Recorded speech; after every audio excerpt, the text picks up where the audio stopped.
Hi, I'm Brian Levy. I am the host of the Manchester Living podcast and a partner at Manchester Living.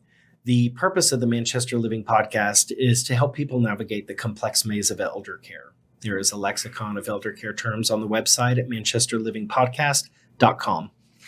Today, we are talking about music and the mind, music therapy, huge, impactful part of elder care. And I'm excited about today's show.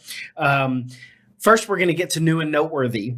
Researchers at the University of Miami School of Medicine found that providing music therapy to those living with brain change can increase key brain chemicals such as melatonin and serotonin in the patients. These chemicals promote reduced agitation and improved mood. Let's take a look at this video.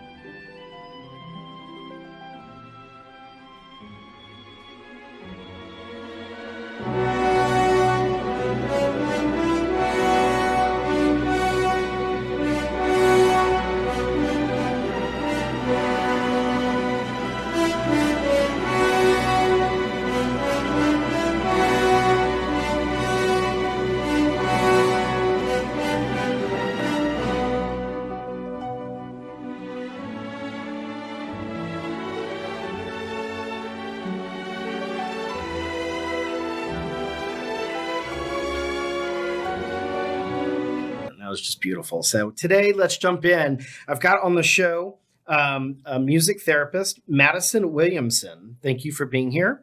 Hi. I also have Marcie Friedman, Executive Director of Southwest Music Therapy. Hello. All right, let's get to it.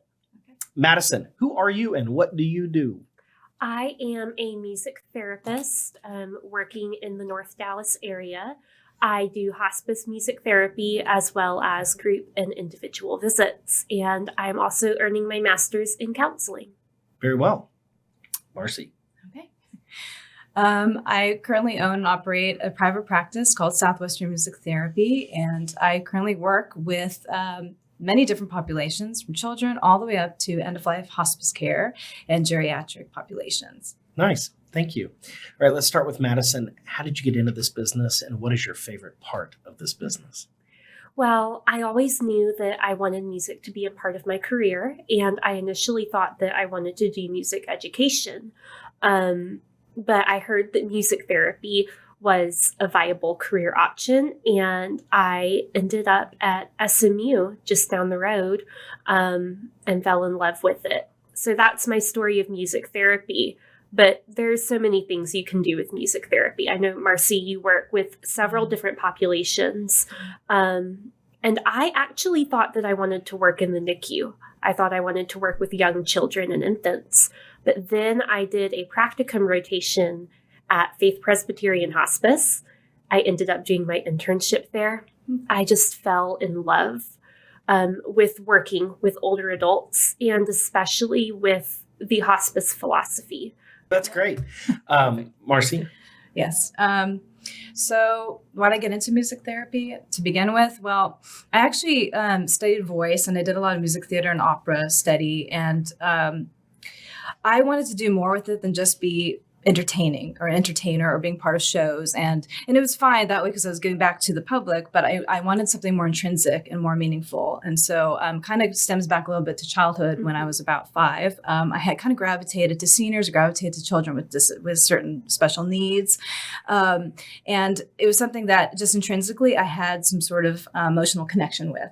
And so I studied at Arizona State University. I started with a music theater degree, and I actually changed it over to music therapy degree my sophomore year, and went that route because I really want to learn more about the profession. And so through my experience of my study and my internship experience, it kind of solidified why it's important to be a music therapist, what your role is, how you make a huge difference in people's lives, and you see such a positive outcome, from that.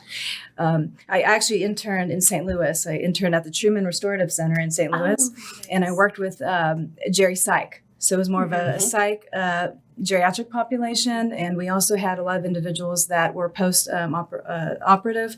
So they were recovering from a lot of amputations, like they had diabetes. They were being treated very well for it. So we had a lot of pain management to deal with, along with the Jerry Psych management to deal with music therapy.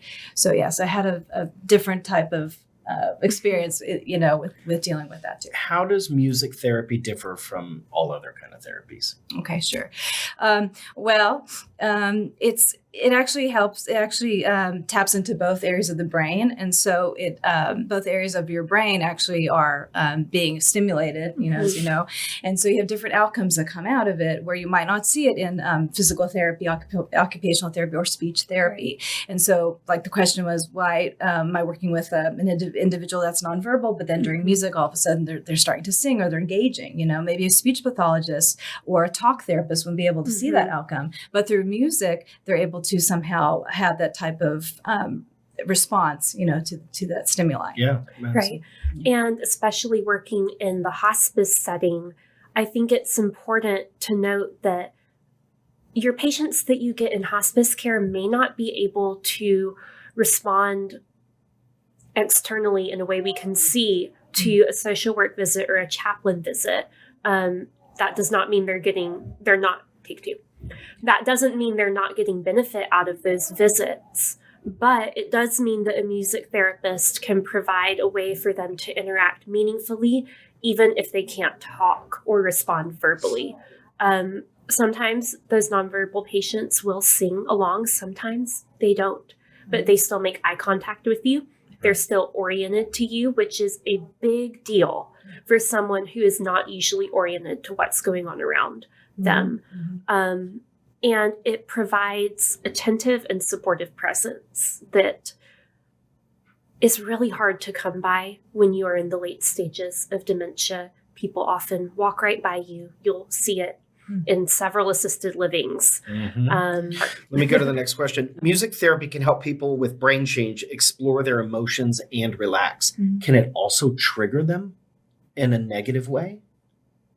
Madison, do you want to Y'all can both answer that. It's a little. Do you want to go first? Sure. Sure. Yes, there's several considerations with music. I see lots of assisted living directors and activity directors get excited about the benefit of music and assume that more music is better. That is not the case. Wisely used music is better. Music can trigger traumatic memories.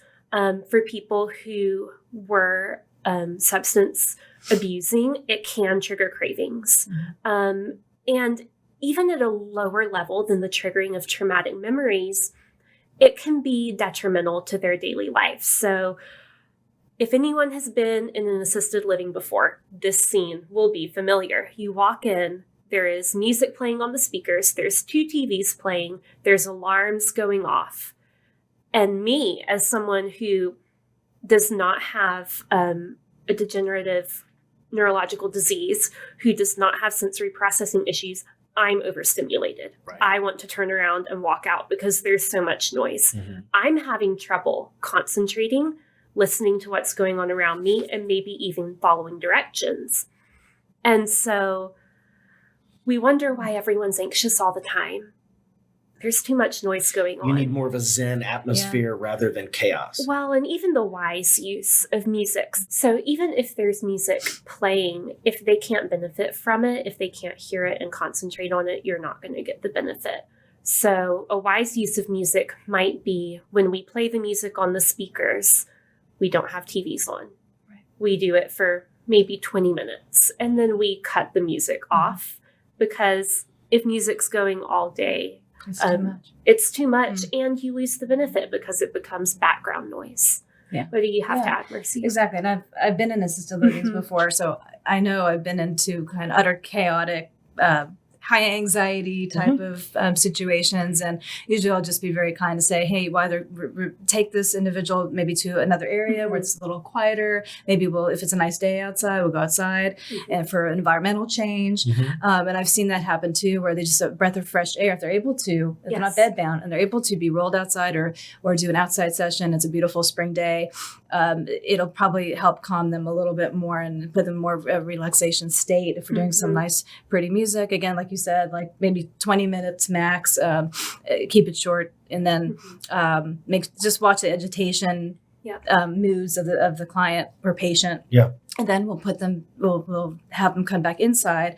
And and just see how they're doing without that. Do the clients or patients, we're talking about both because we work with clients and patients generally, do they have to have experience in music? Did it wasn't like in their adulthood or childhood they played an instrument or were music fans? Yeah. No, they don't have to be, educated in music or learn how to play a music instrument to benefit from music therapy. If they have more of an innate interest, a natural interest and just enjoyment of music and listening to music, they'll benefit in many different ways. We just take that tool of music and we kind of morph it, we flex it, to suit the needs of that person. So it's very personalized, the way that we do our interventions. Madison, what does a music therapy session look like? It depends. All right. It depends. It depends whether it's individual or group. It depends on the needs of, I work with patients and clients. So the needs of the patient or client, it depends on how they're even doing that day. Generally, my hospice music therapy sessions have a lot more of me playing music, and it looks like the patient's just listening rather than interaction. But I'm still observing them for their responses, for their agitation, for eye contact, for the things that when you work with seniors for a while, you know what to look for, the little victories. But it might also look like a lot of talking and reminiscing. I have some hospice patients that I see who are very isolated. They don't come out of their room very much. There's not a lot of people in the care home that can converse with them.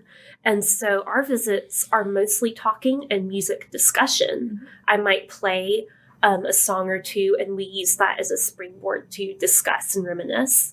But then with my patients who are less verbal, who need more help with redirection and attention, I'm doing a lot more music. I might even bring an instrument for them to use to entrain to the beat.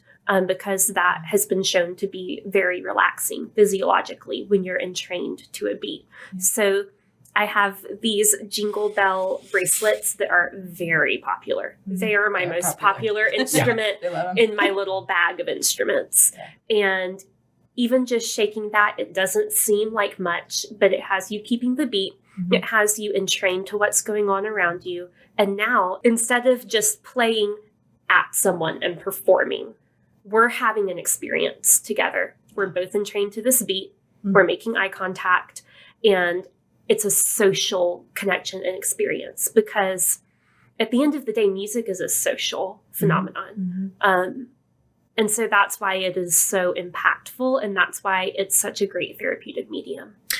While you're talking about hospice patients, what is the impact? We talked about the impact on the patient. What about talk about the impact on the family as well?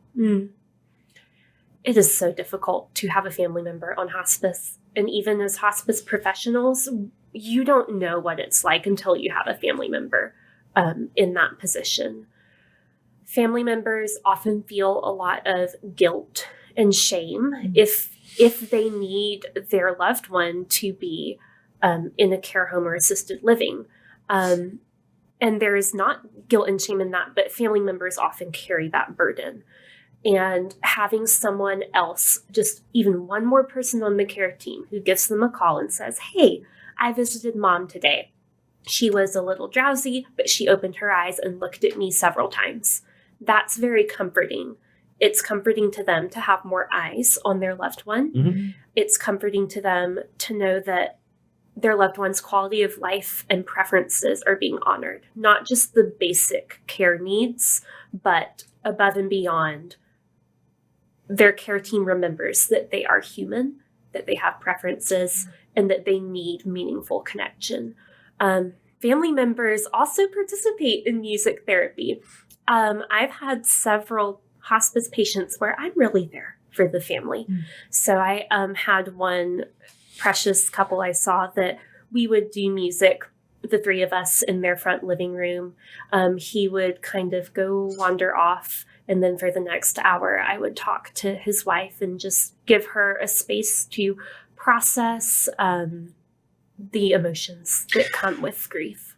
That reminds me of you doing music therapy at one of our care homes, and one of our residents' son did interpretive dancing. That was almost cathartic for him as he was entertaining his loved one, his father, at the same time. So I have that on video. Yes. So let me ask you this question while we're talking about hospice. Let's just, while we're on the subject, the last sense to go at death is hearing. Yes. Do you ever play for end of life? Yes, I do. Actually, in my internship at Faith Presbyterian, they have that beautiful inpatient unit. And so I got a lot of experience with music at imminent death. And it makes something that is very stressful and anxiety inducing into something sacred. So if you've seen families at the time of imminent death, it can be days that this person is laboring and getting near the end, and it could be any minute now, and it becomes exhausting for the family. And to have a music therapist come in, provide music either to lighten the tension. You know, I've had people where I come in for an imminent death visit and we sing Take Me Out to the Ball Game, and it lightens the mood and family starts to reminisce. Or we have these very solemn, sacred moments where I'm playing the song that they walked down the aisle to at their wedding, and that encourages the husband to go hold her hand, say goodbye, because oftentimes families are at a loss for what to do and need a little guidance. What's also good about music at imminent death is it's comforting for the patient. You can often see them relax. It's comforting for the family because there's a lot of noises happening that they might not be comfortable with. There's the sound of the death rattle breathing, which as professionals, we know is not painful to the person, but family members often see it as discomfort. So it masks that sound. It can mask the sound of machines in the room that make the atmosphere feel medical. And it can return the humanity and the beauty to this very sacred moment. Great. Thank you for sharing that, Marcie. Can I share experience? Please. I had an experience also with one of the residents of one of the nursing homes I was working with at the time. She was nearing hospice, and I was watching her at the beginning of the hospice stage all the way into the most advanced hospice stage, and to where she would attend groups, and then she would be isolated in her room, and where she was actively dying. So I was actually involved with I was seeing the whole decline all the way to the end. I was giving my musical therapeutic supports to the family and to the patient or the resident. We also call them residents too if we work in nursing homes. So I actually, when she was near the imminent death stage, that was really something. And I also made some connections with the family members because her daughter would come in all the time and visit her mom. And then I got to know her really well, and we talked about her mom and her history and her music preferences and what she loved. And so it was really meaningful because when she was, at the imminent death stage with the rattle breathing, like you had mentioned too, and she was she also had, I think she was hooked up to like an oxygen machine at the time, and it was helping her breathe. I went into the room again and I just provided support, played her favorite songs, the songs that her mom songs that her daughter was really very much connected to, that her mother sang for her when she was young. So we kind of had the Full very circle moment. full circle moment, like we'd sing childhood, and just to trying to get her some sort of response. And even though this woman was actively dying, we did get a little bit of a head nod and a look towards the daughter. And so for me, it was just really meaningful moment. I've never actually experienced myself the patient actually dying, while I'm there, and I'm wondering. What have you experienced that when you're actually in the room? I actually have not, and I'm quite surprised because especially during my internship, I was in and out all the time, and it would often be that they died shortly after I left. Yes. I know that my internship supervisor experienced that, but I just haven't yet. And if I do one day, it's a very sacred moment. I think people sometimes choose their moment. Either they want people surrounding them, Or not. or they wait for Yeah. people to slip away and have their final moment. Marcie, Yeah. what should someone consider when looking for a music therapist? Well, they first of all, that obviously they have the right credential. We're board certified to practice. Many of us, we have degrees in music therapy from accredited universities that train and teach us. We do internships along with that education. So we just want to make sure that we are qualified to perform, the necessary techniques that we're trained on doing. So, because it could be, if we're not, it could be detrimental to a client or patient. It could cause more harm than good. And so we're trying to come up with certain interventions, specific interventions, again, tailored to the specific individual that we're working with. So we have to really be knowledgeable of that. Also want to make sure that we understand who we're working with and have a education based on the needs and goal planning and objective planning with our sessions, activities, to make sure that that's appropriate, for the age and for the special needs or the diagnoses that we're working with as well. Right. So we have to have knowledge of that as well. So I would say, do you agree with that? I'd say that's, yeah, Madison, what do you think? Yes, I think you hit it all. Experience in the field, the right credentials. We also complete continuing education, like many other mental health care professionals, to stay up to date and provide evidence-based best clinical practice. So I think you hit it all. That's great. Madison, what's your favorite genre of music in working with our elder community, and why? That's such a hard question. It depends. This is funny. I used to hate country music because all I had heard is what's on the radio now, and I just hated it. But I work in Collin County with the 80-plus crowd, and we sing a lot of Hank Williams and Patsy Cline, and I just have discovered I love the old country music. I think maybe in another life I could have been in a bluegrass family country band. Unfortunately, I don't think that's this life. So I love that. I also love that I get to use a lot of the old Christian hymns. I am a woman of faith. I go to church, but most churches now will use the more contemporary worship music. And there's nothing wrong with that. But there's something about the old hymns that a lot of my patients want to hear that just has a very deep historical and spiritual connection. Familiarity. Oh, yeah. Yes. Absolutely. And so I would say those two are my favorites. We also get a lot of rock and roll and Elvis requests. Sure. I've gotten a request for AC/DC before. Nice. We used recorded music for that because I cannot recreate that faithfully as a woman on an acoustic guitar. Right. What is something people may not know about the fast-growing field of music therapy? You want to take that one? Sure. Well, that it's actually being more recognized in many different hospitals, in nursing homes, and developmentally delayed pediatric settings. I'm seeing a lot more in those settings than ever before. And I think it's just because it's been evidence-based. There's a lot of research out. There's new developments and research that's coming out with new studies. There's some neurologic music therapy interventions that are becoming more requested with rehabilitation populations. So I actually got my certification in that. So I've done some rehabilitation work. And I think doctors and physicians are starting to really understand and see how their patients are doing with music therapy application. And so, especially towards, recovery, post-op, or they, with pain management and things like that. So I think it's growing. It continues to grow, continues to be recognized. And I think with podcasts like this and education for the basic population to understand, hey, I have a loved one with dementia or hospice or whatever the topic we're talking about, someone's got some personal connection to it. Right. They know someone that might need it or seek it out. And so I feel that these types of podcasts is very educational and research. Yeah. Madison, you want to add to that? The research is something that people are often surprised to hear about. So we do have in the U.S. 2 peer-reviewed journals published by, I think, Oxford University Press.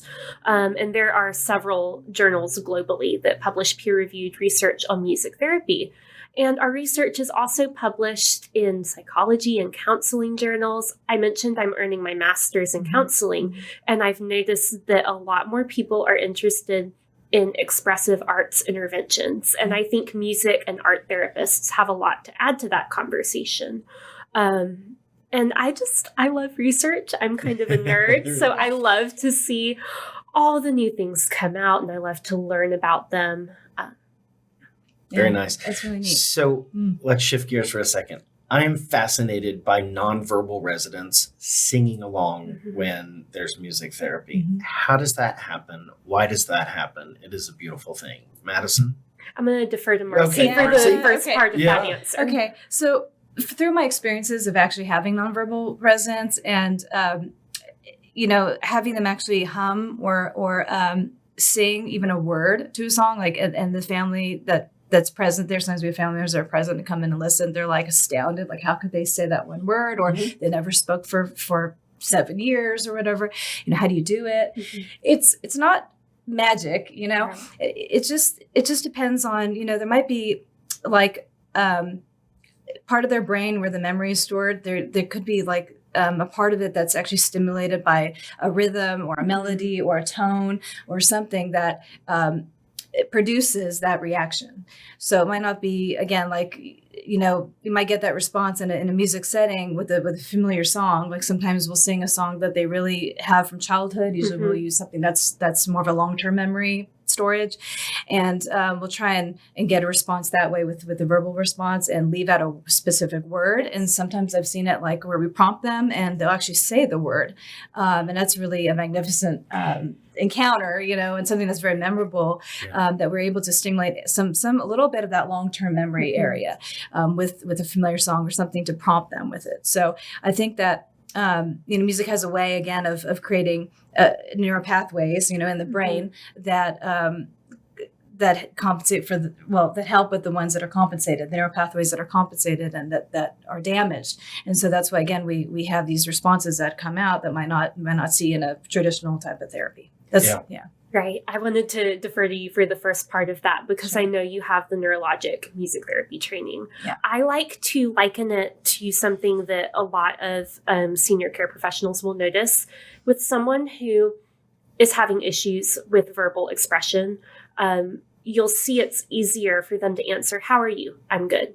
Those very rote, memorized things. And I like to compare it to that. So we use childhood songs.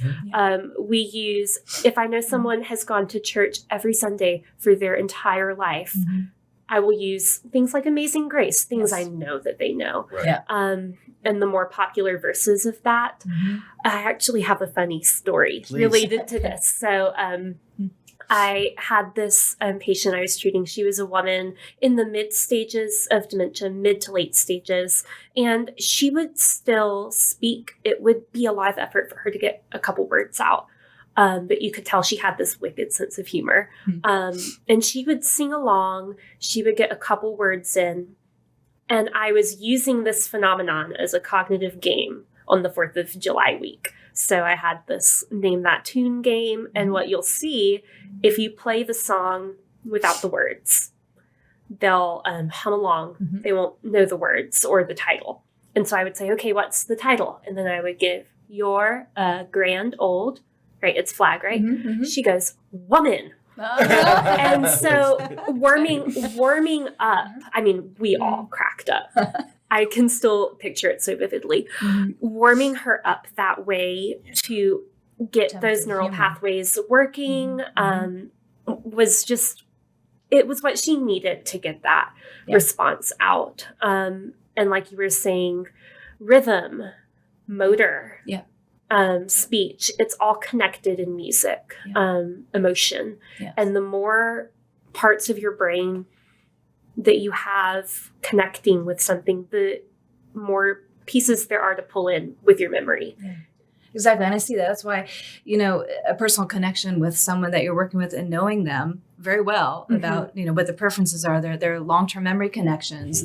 We have to really learn who that person is because we want to make the best out of it. We want to really bring out the best out of them if we can, because every moment is so crucial at that Mhm. time. Mhm. And so if we can get a reaction from them, that's a huge thing, even for the families. And they're like, oh my gosh, Edward, gave you a smile today, or because you sang his favorite song and he gave you a word or a lyric to his favorite song, so that's something that you had a connection with that day.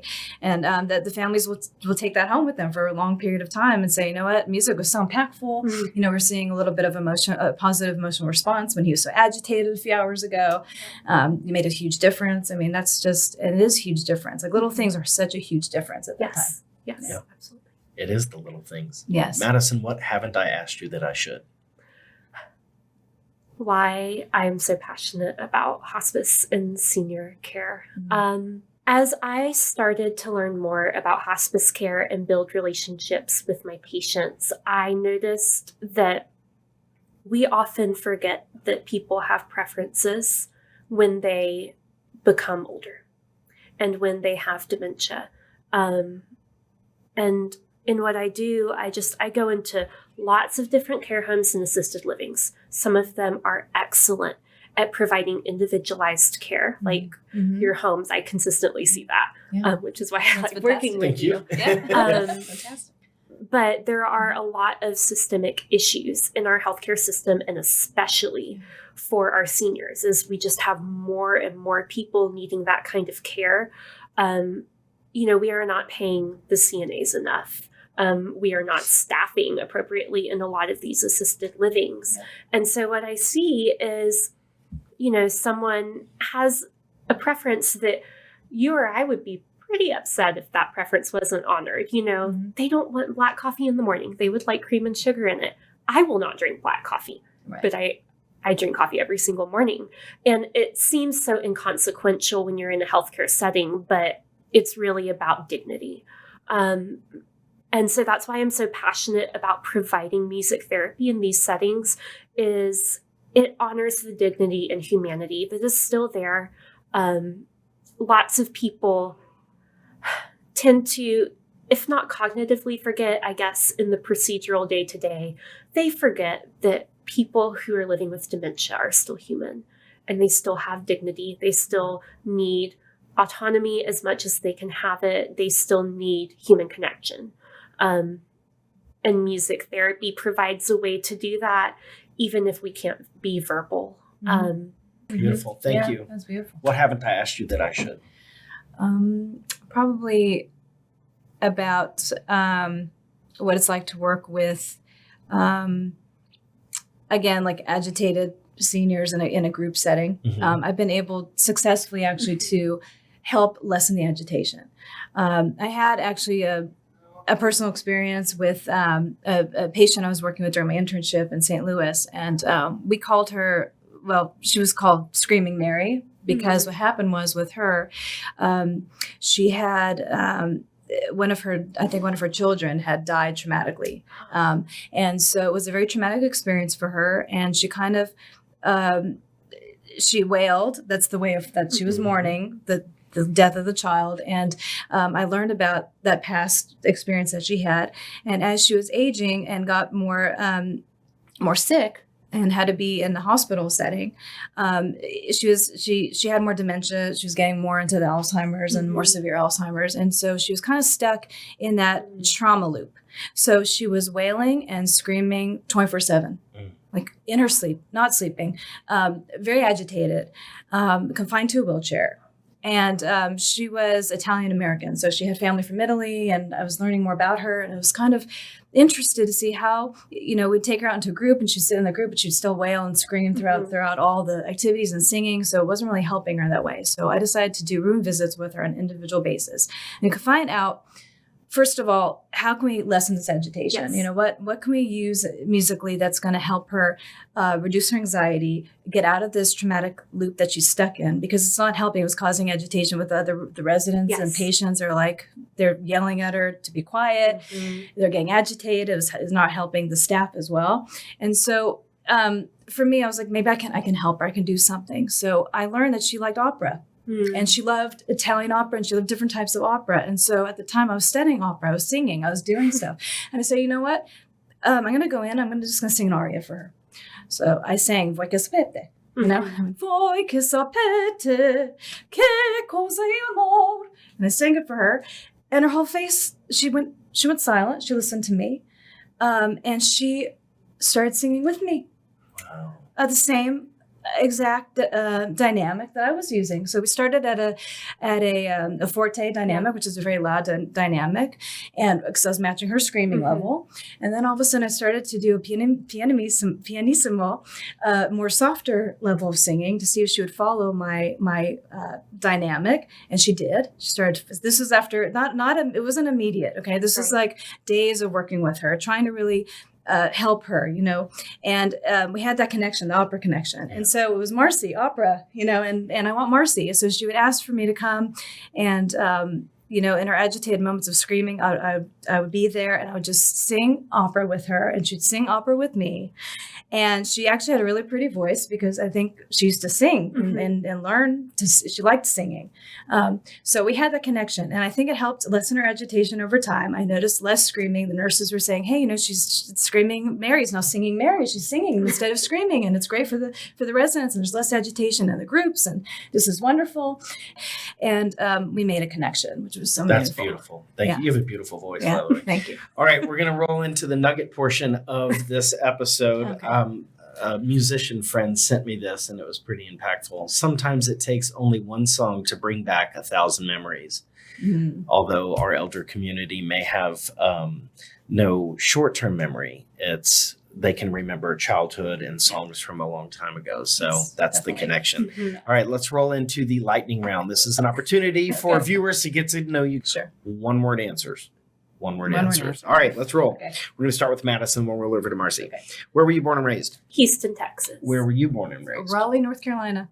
College and degree? SMU Bachelor's in Music Therapy, working on my master's at Colorado Christian. Nice. Arizona State University, Bachelor of Music Therapy.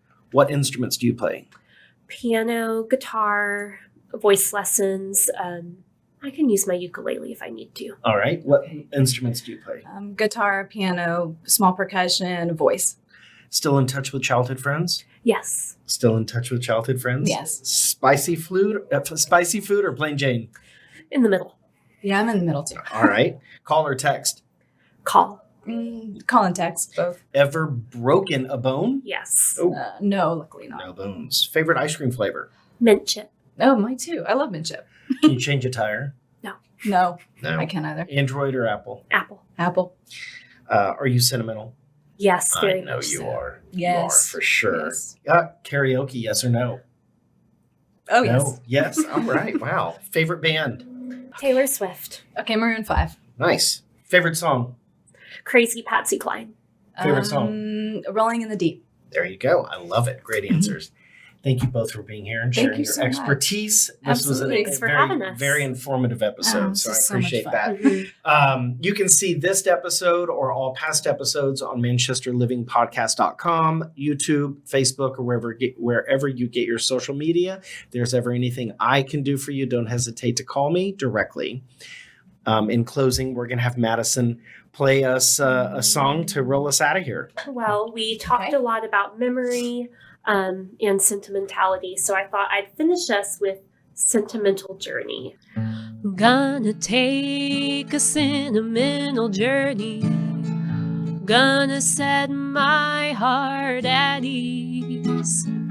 Gonna take a sentimental journey to renew old memories. Got my bag, got my reservation. Spent every dime I could afford. Like a child in wild anticipation, I long to hear that all aboard. 7, that's the time we leave at 7. I'll be waiting up for heaven, counting every mile of a railroad track that takes me back. Never thought my heart would be so yearning. Why did I decide to roam? Gonna take a sentimental journey home.